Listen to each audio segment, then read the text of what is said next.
สบายดีทุกคนอยู่กับอุ่นใจเส้นเก่าเส้นเดิมพี่น้องตอนนี้อุ่นใจเองอยู่ที่สถานีรถไฟล่วงพระบางนั่นเองกำลังจะเดินทางไปที่ห้วยสายแต่ว่าอุ่นใจจะนั่งรถไฟจากล่วงพระบางไป5สถานีนาเตย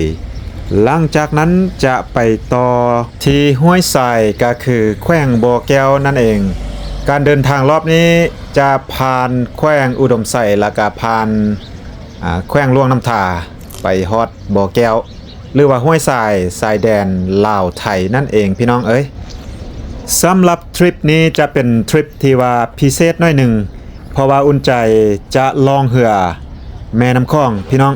หลังจากอุ่นใจเดินทางไปฮอดห้วยทรายมื้อนี้เรามื้ออื่นเช้าต่อไปอุ่นใจจะเริ่มลองเหือจากห้วยทรายเขตชายแดนลาวไทย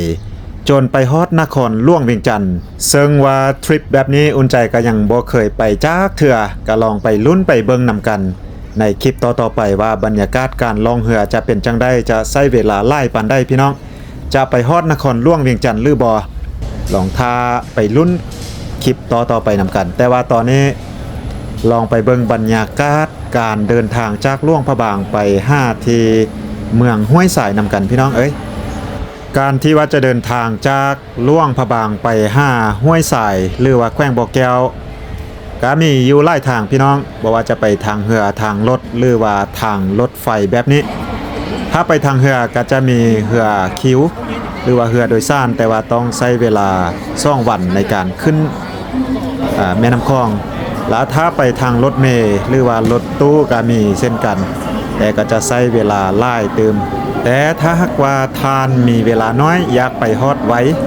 สะดวกขึ้นก็สามารถไปทางยนต์ได้มียนต์บินจากล่วงพระบางแต่ก็จะบ่บินทุกวันฉะนั้นทางที่ประหยัดที่สุดก็คือรถโดยสารแต่ว่าก็อาจจะใช้เวลา10กว่าชั่วโมงกว่าจะฮอดพี่น้องแต่อุ่นใจเลือกทางนี้ก็คือเป็นทางที่ว่าอาจจะสะดวกสบายกว่าทางอื่นแต่ราคาก็อาจจะบ่แพงเกินไปราคาก็พอได้อยู่นั่งรถไฟจากนี้ไป5นาเตยก็ราคารถอันนี้จะเป็นรถธรรมดาพี่น้องรถไฟความไวธรรมดาใช้เวลาเกือบ2ชั่วโมงประมาณ2ชั่วโมงเนาะเพราะว่าก็จะแวะจอดไปตามทางเอาผู้โดยสารขึ้นลงไปตามทางราคานี่ถึกอยู่ 156,000 กีบกันถ้าเป็นรถไวก็อาจจะแพงกว่านี้หน่อยนึงคือว่าประมาณ110,000 ปลายพันเนาะแต่ว่ารถไวหันจะออกแรงถ้าหักไปก็อาจจะบ่ทันรถโดยสารฉะนั้นอุ่นใจต้องไปเที่ยวนี้รถออกอยู่ 11:30 ประมาณนี้แล้วก็ไปฮอดพุ่นก็ 1:30 หลังจากนั้นก็ต่อรถพี่น้องไปเบิ่งบรรยากาศนำกันเนาะว่าจะเป็นจังได๋พี่น้องเอ้ยผู้โดยสารออกอยู่นี่หลายๆพี่น้องรถไฟเที่ยวนี้มาจากนครหลวงเวียงจันทน์พุ่นล่ะตอนนี้เราก็เริ่มเดินทางออกไปแล้วพี่น้องเขตนี้จะเป็นเขตบ้านดอนเจาะน้ำคลองข้ามขั้วแม่น้ำคลองอย่างอยู่เขตล่วงพระบางรถไฟก็เริ่มออกขั้วรถไฟข้ามแม่น้ำคลองจะมีอยู่2จุดนี้แล้วก็อีกจุดหนึ่งอยู่ทางหน้าบรรยากาศช่วงนี้ก็แห้งแล้งหลายพี่น้องเอ้ยบ่มีฝนลงมาท้องฟ้าก็อาจจะบ่แจ่มใสปานใดมีหมอกควันหลายๆช่วงนี้รถไฟนี่เต็มเลยพี่น้องเอ้ยถือว่าผู้โดยสารนี่อัดแน่นเลยทุกเที่ยวที่อุ่นใจเคยไปเคยมาเพราะว่าช่วงนี้ก็ได้เที่ยวตลอดก็จะเต็มแบบนี้เรื่อยๆตอนนี้เฮาฮอดเป็นที่เรียบร้อยพี่น้องผ่านไป2ชั่วโมงจากนครหลวงพระบางหรือว่าเมืองหลวงพระบางมา5ที่นาเตยแขวงล่วงน้ำทาก็จะใกล้ๆกับชายแดนลาวจีนนั่นเองตอนนี้เราออกไปหลังจากออกไปแล้วก็ฮีบฟ้าวไป5รถเลยพี่น้องรถโดยสารจะเป็นรถตู้โดยสารจากนาเตยไปบ่อแก้วนั่นเองต้องได้ฮีบฟ้าวออกไปเพราะว่าบางครั้ง ถ้าหากว่ารถเต็มก่อนเราเลือกผู้โดยสารดำ2-3คนสิเพิ่นบ่ออกแน่นอนต้องได้ฮิปฟ้าวออกไปขึ้นรถก่อนก็มีหลายคันอยู่แต่ละวันและผู้โดยสารที่ว่าเดินทางจากนาเตยไป5บ่อแก้วนี้ก็หลายแต่ละวันนี้อย่างน้อยต้องมีอยู่ประมาณ 6-7 คันรถจะเป็นรถ15 บนนั่งรถตู้ไฮเอ็กซ์15 บนนั่งประมาณนี้แหละแต่ละเทื่อที่อุ่นใจเคยเที่ยวไปเที่ยวมาเพราะว่าก็มีผู้โดยสารหลายบ่ว่าจะเป็นคนลาวหรือต่างประเทศเพิ่นก็จะเดินทางไปที่ห้วยสายบ่อแก้วบางเทื่อก็จะเดินทางไปที่ชายแดนหรือว่าข้ามไปฝั่งไทยนั่นเองเพราะว่าสถานที่ดังกล่าวจะเป็นชายแดนลาวไทยหรือว่ากั้วมิตรภาพแห่งทีซีนั่นเองนักท่องเที่ยวสามารถข้ามไปฝั่งไทยหรือว่าเสียงข้องด้านจะเป็นด้านเสียงข้องอยู่ที่จังหวัดเชียงรายก็คือภาคเหนือสุดของประเทศไทยนั่นเองตอนนี้อุ่นใจออกมาอยู่ทางหน้าสถานีนาเตยเป็นที่เรียบร้อยรถนี้มีหลายพี่น้องบอกว่าจะไปล่วงนำทาไปชายแดนลาวจีนไปสถานที่ต่างๆมีรถแท็กซี่มีโดยสารรถขนส่งโดยสารอยู่เขตนี้ส่วนใหญ่ก็จะเป็นรถแบบนี้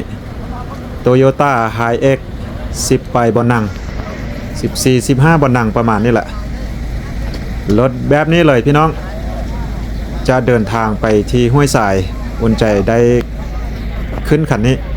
เมื่อนี้เพิ่นว่ามีอยู่ประมาณ7คันที่จะเดินทางไป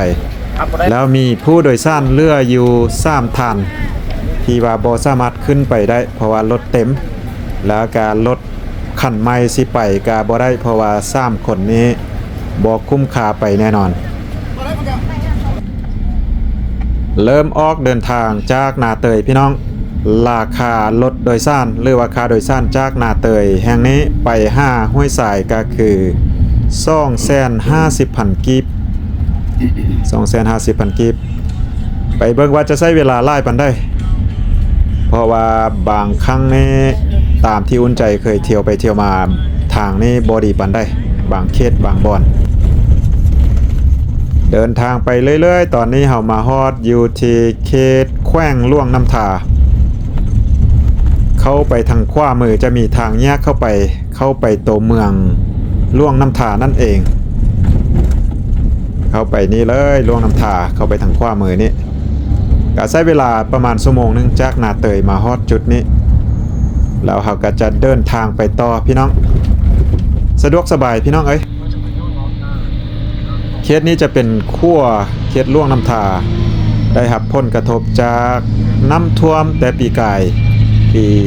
2024ที่ผ่านมาช่วงฤดูฝนน้ำท่วมล่วงน้ำทาอย่างหนักหน่วงเลยตอนนี้ขั้วนี้ก็กำลังซ่อมแปลงเพราะว่า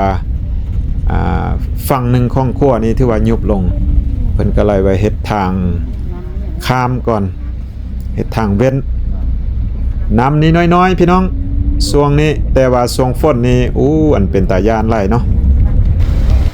2 ชั่วโมงปลายผ่านไปเฮามาฮอดจุดนี้จะเอิ้นว่าน้ำเงินเขตน้ำเงินรถเกือบทุกคันรถโดยสารจะมาจอดกินข้าวหรือว่าพักผ่อนอยู่นี่บ่ว่าจะเข้าห้องน้ำห้องในหรือว่าพักผ่อนกินน้ำกินข้าวพี่น้องอาหารน้ำเงินถือว่าเต็มเลยหลังจากจอดพักผ่อนกินข้าวประมาณ20นาที20ปลายนาที30นาทีก็เริ่มเดินทางต่อตอนนี้ก็เริ่มแรงเขาละน่าจะไปฮอดห้วยทรายค่ำพุ่นแหละพี่น้องตาเว้นก็ใกล้จะตกดินละแต่ว่าช่วงนี้อยู่สูงพอสมควรจากระดับน้ำทะเลประมาณ1,000 กว่าเมตรจากระดับน้ำทะเลหมู่บ้านเขตนี้พี่น้องสูงหลายอยู่ภูเข้าสูงสั่นเลยแหละจอมภูพี่เบิ่งลงไปทางลมพุ่นก็เป็นภูสูงส่วนใหญ่ก็จะมีหมู่บ้านน้อยๆแบบนี้เรียบตามแคมทางใกล้เข้ามาแล้วพี่น้องตอนนี้เราเอาผู้โดยสารลงเขตนี้ก็อยู่เขตในเมืองเขตใกล้ๆในเมืองห้วยสายละพี่น้องเรียบร้อยตอนนี้พี่น้องเรียบร้อยแล้วฮอดสถานีขนส่งโดยสารหรือว่าคิวรถ อยู่ที่ห้วยทรายเป็นที่เรียบร้อยก็ถือว่าแล่นไวมาสุดนี้ไว้พี่น้องเดี๋ยวอุ่นใจต้องนั่งรถตุกๆเข้าในเมืองต่อออกจากสถานีขนส่งหรือว่าคิวรถบ่แก้วไป5ที่ด่านลาวไทยก็บ่ไกลถ้าท่านจะข้ามด่านก็สามารถข้ามได้เลยตอนนี้เพราะว่าด่านก็จะปิดอยู่ประมาณ 7-8 โมงแต่ว่าตอนนี้ยังบ่ทันฮอต 7-8 โมงเทื่อซะพออุ่นใจแล้วจะไปพักอยู่ในเมืองห้วยทรายเลยก็เลยว่าต้องได้จ้างรถหรือว่านั่งรถตุกๆเข้าไปราคานั่งรถตุกๆเข้าไปในเมืองถ้าหากว่ามีคนเดียวคืออุ่นใจไปคนเดียวนี่จ่ายไป100,000กีบพี่น้องหากมี2-3 คนขึ้นไปเพิ่นก็จะเก็บอยู่ผู้ละ50,000กีบนั่นเองนั่งเข้ามาก็ประมาณ10ปลายนาทีก็ฮอดละห้วยทรายนี่ก็จะตั้งอยู่แคมป์แม่น้ำคลองเลยกงกันข้ามเสียงคลองประเทศไทยนั่นเองตอนนี้อุ่นใจก็ใกล้จะฮอดบอนพักเป็นที่เรียบร้อยการที่ว่าเดินทางจากล่วงพระบางไป5นาเตยใช้เวลา2 ชั่วโมงออกจากนาเตยด้วยรถโดยสารก็ใช้เวลาไป5 ชั่วโมงไปพี่น้อง5 ชั่วโมงไปหน่อยนึงแล้วก็นั่งรถตุกๆเข้ามาในเมือง15 นาทีรวมๆแล้วทั้งหมดก็7 ชั่วโมงกว่า7 ชั่วโมงกว่าจากล่วงพระบางมา5ห้วยทรายนั่นเองรวมค่าโดยสารทั้งหมดจากล่วงพระบางมาฮอดเมืองห้วยทรายนี่ถึกอยู่500,000ปลายกิบพี่น้องก็สิประมาณนี้เนาะพี่น้องเอ้ยสำหรับการเดินทางรอบนี้เดี๋ยวไปลุ้นกันว่ามื้ออื่นแล้วก็มื้อต่อๆไปอุ่นใจจะลองเหือจากนี้จากห้วยทรายไป5ที่นครหลวงเวียงจันทน์ว่าจะเป็นจังได๋บรรยากาศการลองเหือว่าจะไปฮอดนครหลวงเวียงจันทน์บ่ไปรอติดตามนำกัน